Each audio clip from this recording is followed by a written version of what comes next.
Саламатсыздарбы? Силер менен кайрадан мен Айгүл Бекболотова. Бүгүнкү сабак менин туугандарым деген темага арналмакчы. Сабагыбызды баштадык анда.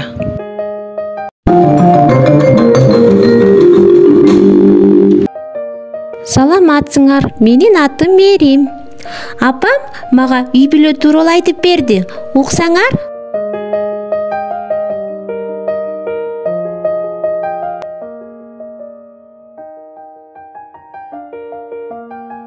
Менин атамдын атасы мага чоң ата болот. Ал эми апасы чоң эне болот.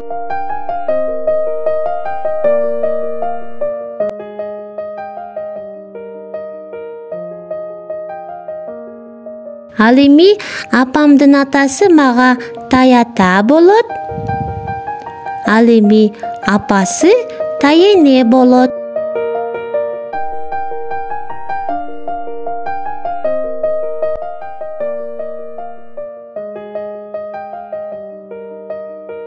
Атамдын эркек бир тууганы Аба, Байке болот. Ал эми кыз бир тууганы Эже болот.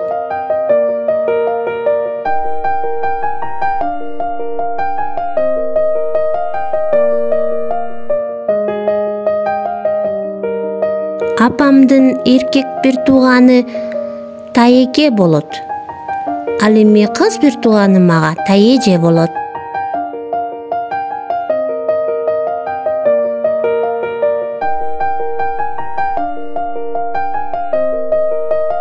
Апамдын сиңдисинин же эжесинин балдары мага Бөлө болот.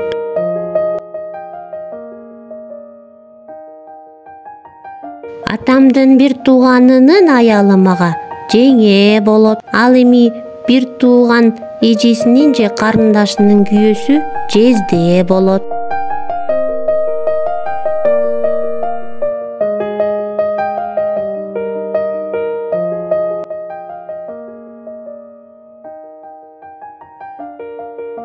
Апамдын бир тууганынын аялы мага Тайжеңе болот. Ал эми сиңдисинин же эжесинин күйөөсү Тайжезде болот.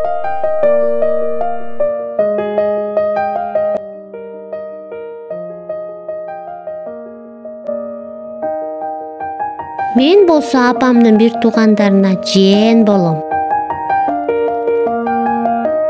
Ушуну менен сабагыбыз соңуна чыкты. Кийинки сабактардан кездешкенге чейин сак саламатта калыңыздар.